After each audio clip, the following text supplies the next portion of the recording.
ఆంధ్రప్రదేశ్ రాజకీయాల్లోకి ఒక కొత్త పార్టీ రాబోతుందండి. ఎవరు పెడుతున్నారు ఈ పార్టీ అంటే జూనియర్ ఎన్టీఆర్.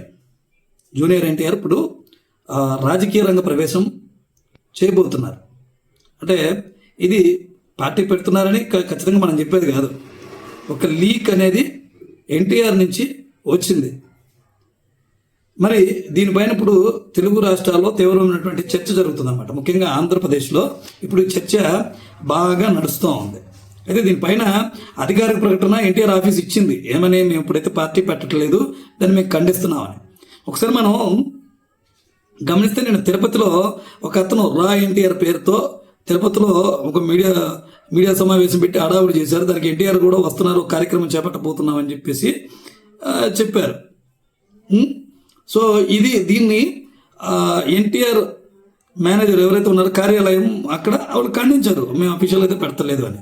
కానీ ఎన్టీఆర్ మట్టికి ఊరు వాడ పేరుతో ఒక కార్యక్రమం, సేవా కార్యక్రమం అనేది చేయబోతూ ఉన్నారు. అది రేపు 18వ తారీఖు చేయబోతున్నారు. మాకు ఆ రాయ్ ఎన్టీఆర్ పేరుతో పెట్టిన సమావేశానికి ఎటువంటి సంబంధం లేదని అధికారిక ప్రకటన ఎన్టీఆర్ ఆఫీస్ నుంచి వచ్చింది.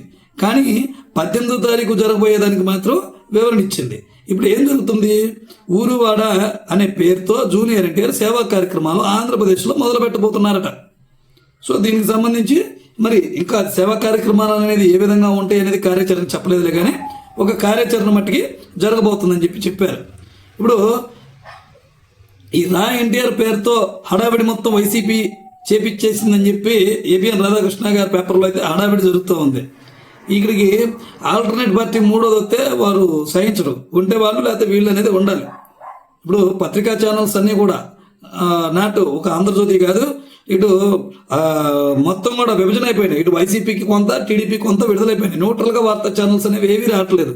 ఇప్పుడు తెలుగుదేశం పార్టీకి చక్కగా జాకీలు వేస్తున్నటువంటి పార్టీ ఏదన్నా ఉందంటే ఆంధ్రజ్యోతి ముందస్తులో ఉంటుంది, తర్వాత టీవీ5 ఉంటుంది, ఈనాడు అంటే న్యూట్రల్ ముసుగులో ఉంటుంది. సో వీళ్ళకి ఒక్కసారి ఇదే జూనియర్ ఎన్టీఆర్ పార్టీ పెట్టేస్తున్నారని ఒక గందరగోళానికి అయితే గురయ్యారు.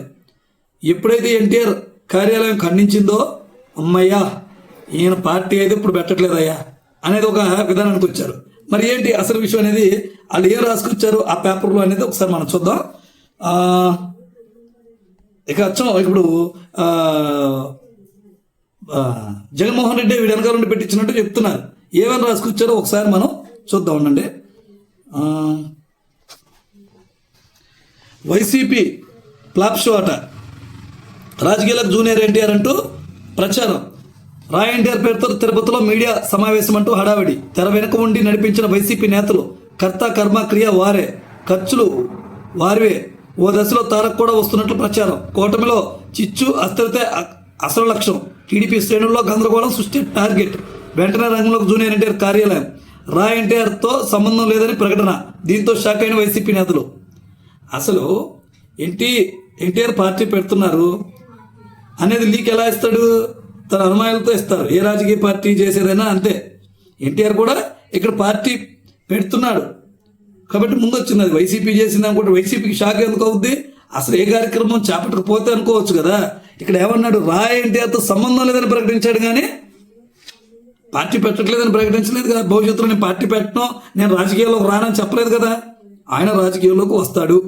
ఇప్పుడు ఈ సేవా కార్యక్రమాలు చేస్తుంది ఎందుకయ్యా అంటే, మనం ఒకసారి గతం చూసుకోవచ్చు. చిరంజీవి గారు బ్లడ్ బ్యాంక్, ఐ బ్యాంక్ పేరు పెట్టారు, కొన్నాళ్ళు నడిపారు. తర్వాత ఆయన రాజకీయాల్లో ప్రవేశం చేశారు ప్రజారాజ్యం పార్టీతో. సరే ఉన్నా లేకపోయినా తర్వాత సంగతి అనుకోండి. తర్వాత ఇప్పుడు తమిళనాడులో ముఖ్యమంత్రి విజయ్ ప్రాన్స్ క్లబ్ పేరుతో ఆయన కూడా సేవా కార్యక్రమాలు గత 10 ఏళ్ల నుంచి చేస్తున్నాడు. అంటే ఆయన రాజకీయాల్లోకి రావాలని ముందుగా నిర్ణయించుకున్నారు. దీంతో ఆయన ఇప్పుడు బూతుల్లో ఉండడానికి పోలింగ్ ఏజెంట్ లేకపోయినా అధికారంలోకి వచ్చారు. ఎందుకంటే ఆ ఫ్యాన్స్ క్లబ్లో ఉన్నటువంటి సభ్యులు ఎవరైతే ఉన్నారో ఇక్కడ అధికారంలోకి తీసుకురావడానికి ప్రజలకు బలమైన తన ఏదైతే పార్టీ కార్యాచరణ ఉందో బలంగా తీసుకెళ్లారు. పార్టీ ఏమేంటి అనేది అది జరిగింది. ఇప్పుడు ఎన్టీఆర్ కూడా అదే ఆలోచనలో ఉండొచ్చు. పోనీ ఇప్పుడు ఏమైనా స్టార్టమ్ వచ్చిందా? ఎన్టీఆర్ సేవా కార్యక్రమాలు పెట్టి ఇంకా స్టార్టమ్ హైప్ చేసుకోవడానికి 15 సంవత్సరాల క్రితమే ఆయనకి స్టార్టమ్ వచ్చింది. ఇప్పుడు చంద్రబాబు నాయుడు గారి తర్వాత వారసత్వంగా లోకేష్ అధికారం ఆ పార్టీ పగ్గాలు చేపట్టవచ్చు. ఆయన వెయిట్ చేసి ఉండొచ్చుగా జూనియర్ ఎన్టీఆర్.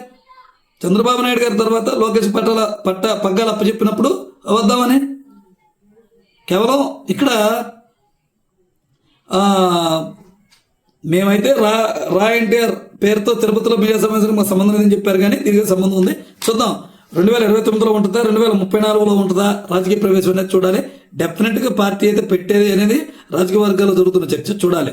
మరి దీనిపైన ఎప్పుడైతే పార్టీ పెట్టలేదనో ఇక తెలుగుదేశం పార్టీ అనుకూల మీడియా అమ్మయ్యా పార్టీ పెట్టలేదు అనుకుంటున్నారు. ఆయన ప్రకటన నేను పార్టీ పెట్టట్లేదు, రాజకీయాల్లో రావట్లేదని స్పష్టం చేయాలి. ఎన్టీఆర్ కూడా ఆయన కార్యాలయం కూడా స్పష్టం చేయాలి. ఎన్టీఆర్ పార్టీ పెడతారు, రాజకీయాలకు వస్తారు, కానీ పార్టీ పేరు చెప్పలా, ఎప్పుడైనా చెప్పలా. ఇప్పుడు పెడుతున్నారంటే 3 సంవత్సరాలు ఎన్నికలు ఉండే కాబట్టి పెడుతున్నారా? ఈ 3 సంవత్సరాల్లో ఒకవేళ చంద్రబాబు నాయుడు గారు లోకేష్ గారికి పార్టీ పగ్గాలు 1 సంవత్సరం ముందని అప్పచెప్పే ఆలోచనలో ఉన్నారు. సో అప్పుడు ఈ పార్టీ దీనిలోకి వస్తుందా, లేకపోతే 29 ఇప్పుడు పెట్టుకొని 29 కూడా వదిలేసి 2034కి ఏమన్నా వెళతారా అనేది చూడాలి. చూద్దాం ఏం జరుగుతుందో. మొత్తానికి అయితే ఎల్లో మీడియాకి మట్టికి అమ్మయ్యా అనిపించేలాగా ఉంది ఈ వార్త. Thank you.